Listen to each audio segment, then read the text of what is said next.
આધિરાજજી, સમાચાર પાકા છે. કડબાના ગામમાં ગિલ સટ્ટાના બીજે રંગ જમાવી દીધો છે. ઘરે ઘરેથી છોકરાઓ બીમાર થવાની બૂમો પાડી અને એમે સાંભળી, એટલે જ આવ્યો તમને હરકના વધામણા દેવા. પણ આ બને કઈ રીતે? જગલાએ જે માટલામાં ગિલ સટ્ટાના બીજ ભેળવ્યા હતા, માટલું તો છોકરાએ ફોડી નાખ્યું. તું તારી હગી આંખે જોઈને આવ્યો હતો ને. ઓ તારા સમાચાર ખોટા નીકળ્યા તો ખબર જ છે ને આધિરાજ શું છે? હા, મેં મારી સગી આંખે જોયેલું છે. તો પછી આ થયું કેવી રીતે? બેન, આ બધું ના વિચારો. વેદરાજી હમણાં આવે છે ને તમારો ગોપાલ એકદમ સારો થઈ જશે. તમે અંદર આવો. આવો આવો, ઝટ અંદર આવો. આવો. લે જગલા, તે એવું શું કર્યું? બોલ, કેવી રીતે આખા ગામમાં ગિલ સટ્ટાએ અસર દેખાડી? આધિરાજજી, પેલું માટલું તો ફૂટી ગયું, પછી વિચારીને મારું માથું ફાટી ગયું. ન્યા જ મારા મગજની બત્તી પેટી. કેવી બત્તી? બોલીશ કે નહીં? રોજ સવારે એક ભીખો નામનો ભરવાડ આખા ગામના છોકરાઓને ધર્માદે દૂધ પાય છે કે આજ સવારે નીકળો કે મેં એને રસ્તામાં જ ઝાલી લીધું.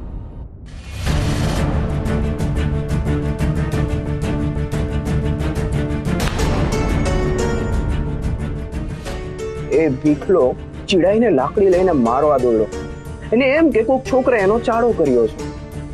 એ જેવો ગયો કે તરત જ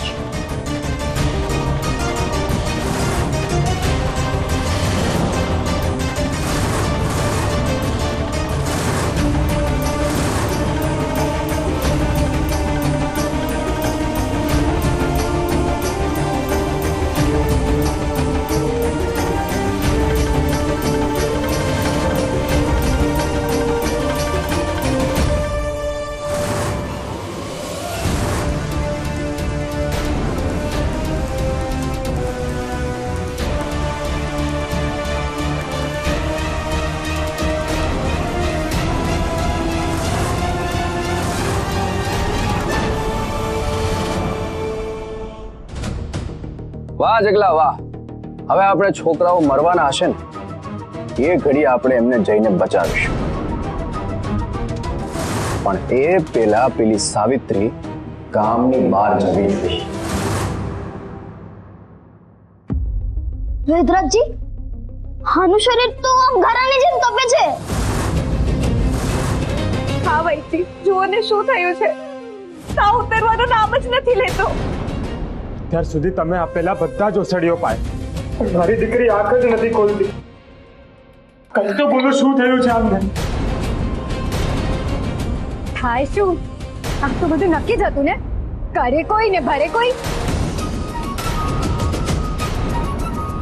આ રાજા રજવાડાઓ મન ફાવે એમ વર્તન કરે છે અને ભોગવવાનું કોને? આપણા જેવા ગરીબોને જ ભોગવવું પડે. ઓ બેન, મન ફાવે એમ નહીં બોલો. અમારા કહડ બાપુને બીમારીની જાણ થતા તો જાત જાતની ઔષધિ મગાવી છે, તો વેદ બાપાને બોલાવ્યા છે.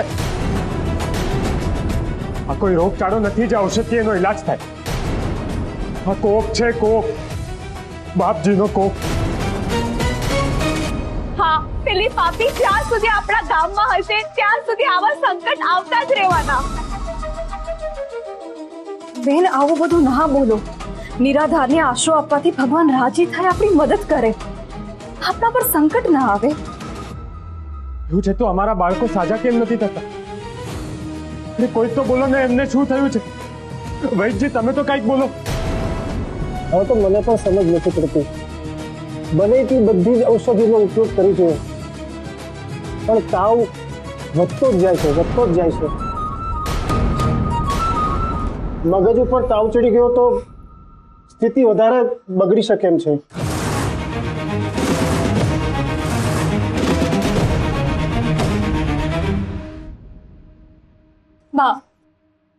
બાપ, રાજા તો બાપની જગ્યાએ હોય છે. હું તમારા હાથ જોડું છું, તમારા પગે પડું છું. અમારા છોકરાઓને બચાવી લો બાપ. તમારા સૈનિકોને મોકલીને પેલી અફસુકણિયાને ગામની બહાર મોકલી દો બા, બહાર મોકલી દો.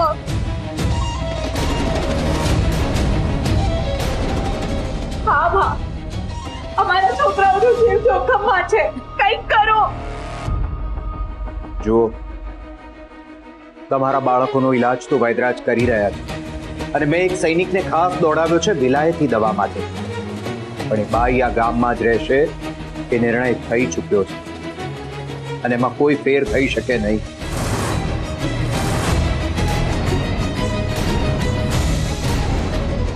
એ એક બાઈ માટે તમે અમારા બાળકોને પીડાવા દેશો?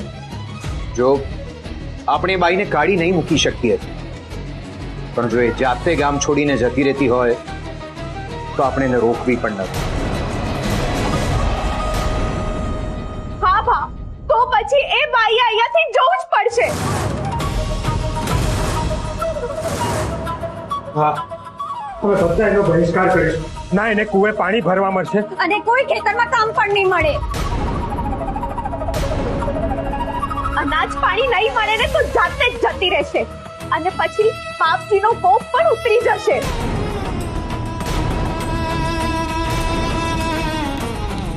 હા, બરાબર છે.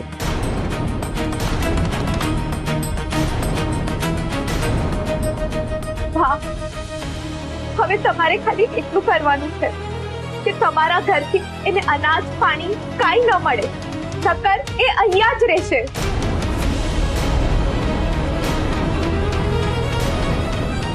નકર એ જવાનું નામ જ નહીં લે.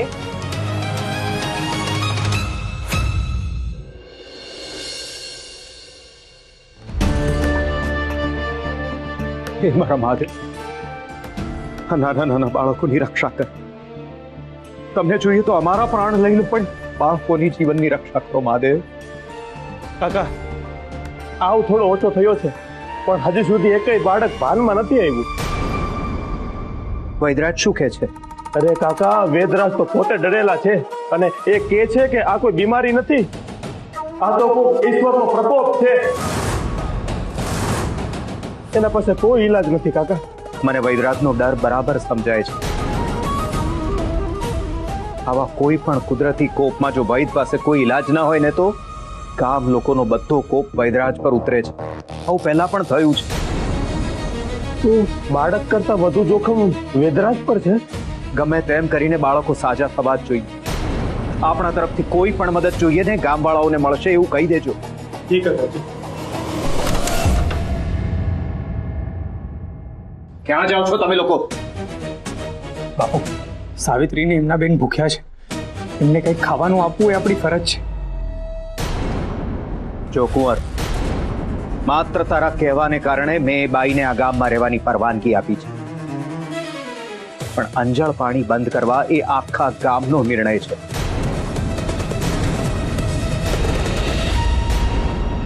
અને બાઈએ બાપજીના બનાવેલા રીતિ રિવાજોનો ભંગ કર્યો છે. એ કેવી રીતે ચલાવી લેવાય? બાપુજી, તમે આવું કેમ કરો છો? ભૂખ લાગે ત્યારે કેવું થાય તમને તો ખબર જ છે ને. મારા ગામના બાળકો બીમાર પડ્યા છે અને મારા જ ઘરમાંથી એને ભોજન જાય, એટલે જો જતી હોય તો પણ નહીં જાય. કુંવર, હું આવું નહીં થવા દઉં. પણ બાપુ, એ લોકો ભૂખ્યા તરસ્યા મરી જશે તો આપણને વધારે પાપ લાગશે. ના બાપુ, આ એક આદેશ જો હું ના માનું એના માટે મને ક્ષમા કરજો. ચાલ પાનકી. થોભો. ચાલો પાનભાઈ, હમણાં ને હમણાં ગોર્ધન તમને મામીને ત્યાં મૂકવા આવે છે. ના બા, તમે તો એ શિક્ષા મારી માફ કરી દીધી હતી ને. પણ એના બદલામાં ગંગા અને કહળ પર એ શિક્ષા ઉધાર હતી. હા બા, કોઈ પણ શિક્ષા કરજો, અમે શિક્ષા ભોગવવા તૈયાર પણ છે, પણ હમણાં ભોજન આપવા જવા દો. એ શિક્ષા મારે હમણાં જ કરવી છે. કેવી શિક્ષા? કહળ અને ગંગાને દોરડેથી બાંધી દેવાની.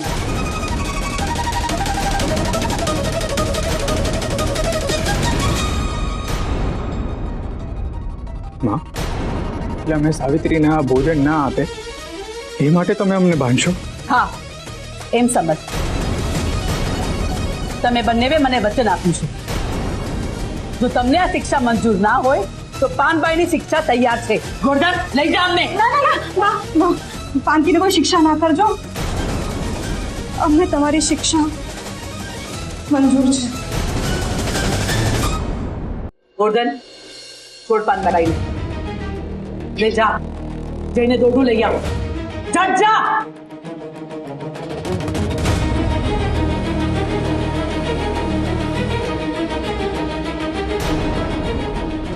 ગોર્ધન, પહળને બાંધ ને સાંભળ.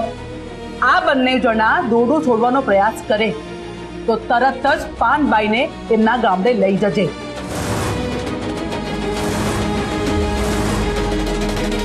સાંભળ ગોર્ધન, જો તે કોઈ ચૂક કરી છે ને તો આ આંગણે ફરીથી ચડતો નહીં, સમજો?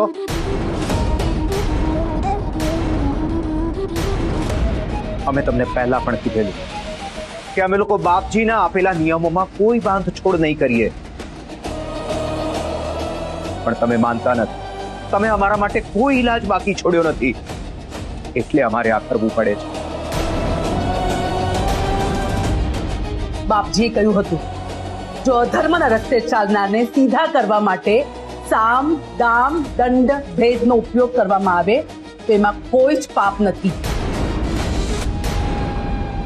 ગોર્ધન, કહળને બાંધ.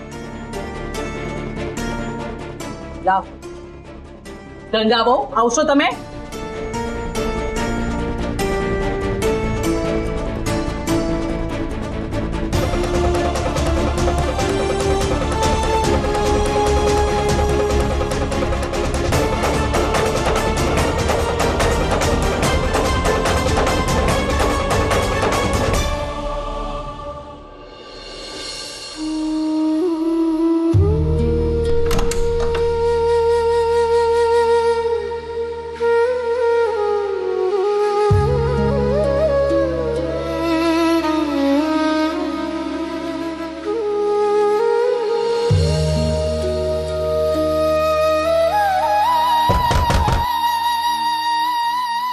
બેન, કંઈક વધ્યું ઘટ્યું હોય તો આપો ને. કોઈ કઈ આપતું નથી. કંઈક તો વધ્યું હશે ને.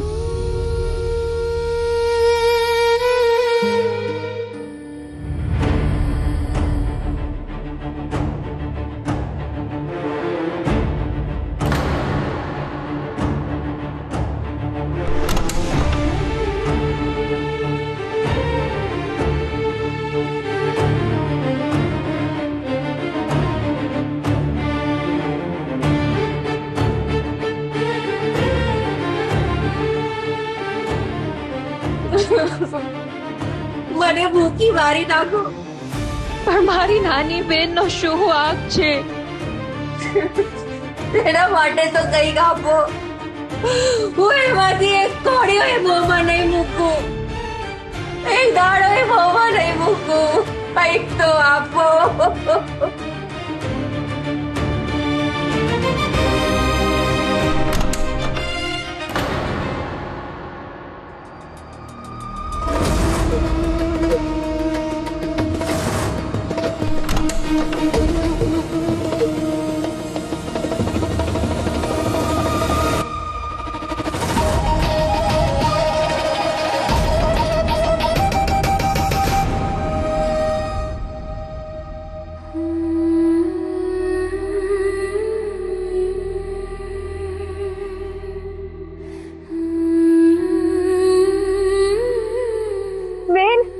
શું લાવી છે મારા માટે?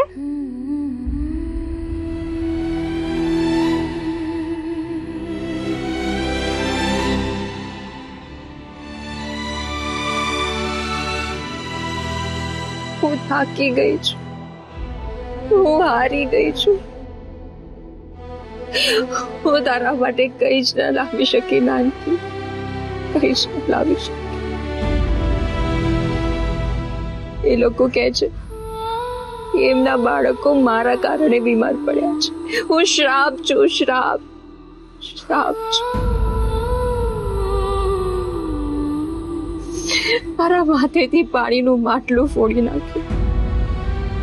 એ જ માટલાના ઠીકરામાં થોડુંક પાણી લઈને આવતી હતી તો ધક્કો મારીને એ પણ ઢોળવી નાખ્યું. જંગલમાં જઈને કંદમૂળ લાવી, એ કંદમૂળ પણ મારી પાસેથી લઈ લીધું અને જેમ તેમ કરીને સાડીના છેડામાં 2-3 બોર ચોરીને રાખ તો એક ભાઈએ મારી પાસેથી એ પણ ખેંચી લીધા. હું તારા માટે કઈ જ નથી લાવી. બેન, પણ મેં તારા પાસે એવું શું માંગ્યું છે કે તું આટલી દુખી થાય છે? કેટલી અભાગણી છું કે મારી નાની બેન આટલા વર્ષો પછી મને મળી છે અને એને હું પેટ ભરીને જમાડી પણ નથી શકતી. મોટી બેન, તને યાદ છે કે તું મને આંગળી પકડીને ખેતરે લઈ જતી હા, મામાના ખેતરે. અને ત્યાં જઈને આપણે આંબલી, આમળા અને કેરી ખાતા, યાદ છે? હા, યાદ છે. તો બસ એ જ ખટ મધુરી યાદોમાં મારું આજ પેટ ભરાઈ ગયું છે બેન. હવે મને કાંઈ નથી જોતું બેન.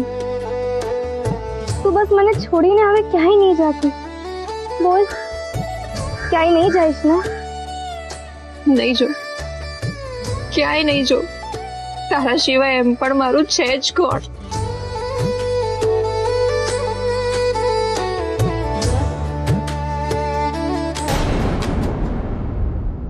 આદિરાજજી, આ બાળકોની બીમારી એ તો આખા ગામવાળાને એક કરી દીધા છે. પેલી સાવિત્રી બિચારી ઘરે ઘરે ભટકે છે, પણ એને અનાજનો એક દાણો પણ નથી મળ્યો અને એક પાણીનું ટીપું સુદ્ધા નથી મળ્યું. અરે હજુ તો શરૂઆત છે આદિરાજજી.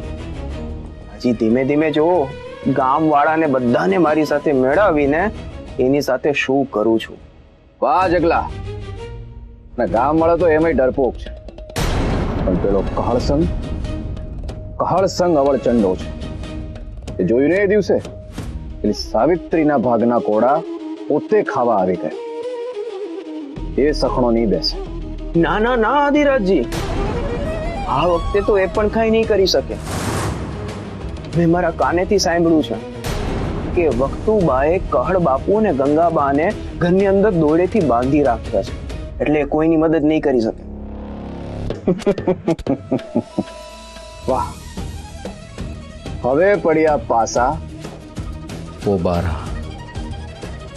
હવે સાવિત્રી ગામની બહાર થશે, અને જેવી ગામની બહાર જાય એટલે ખબર છે ને શું કરવાનું છે. અરે એમાં કેવું પડે, બાપજીની જય.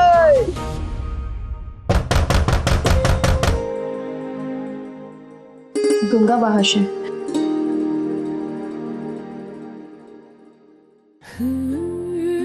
પાનકી, તમે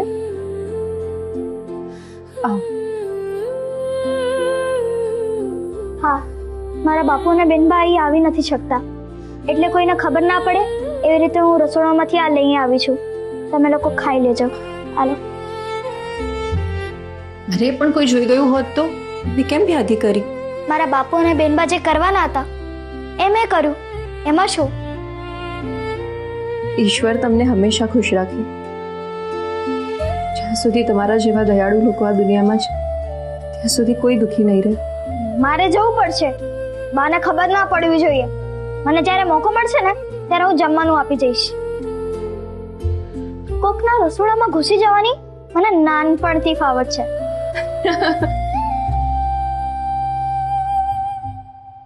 પણ પાનભાઈ, ઈશ્વર તમને ખૂબ ખુશ રાખે, પણ તમે ફરી આવું જોખમ ના લેતા. અમે એમ પણ આ ગામ છોડીને જતા રહીશું. હું જાઉં છું. મારે આ વાત ગંગાબેન મારે કેવી જ પડશે. પણ તમે આ ખાઈ લેજો.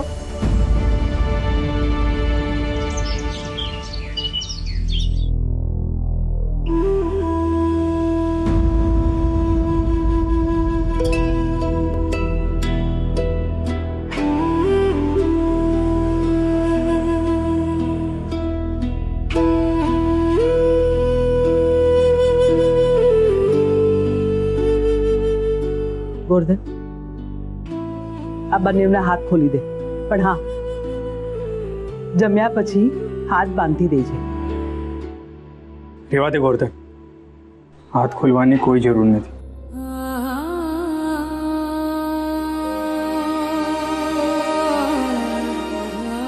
કેમ બાપુ,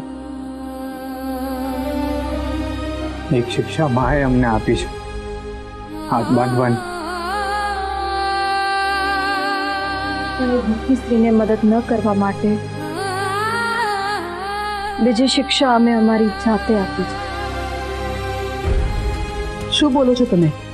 હા બા, અને એક શિક્ષા એ છે કે અમે પણ અંજનો ત્યાગ કરીએ છીએ.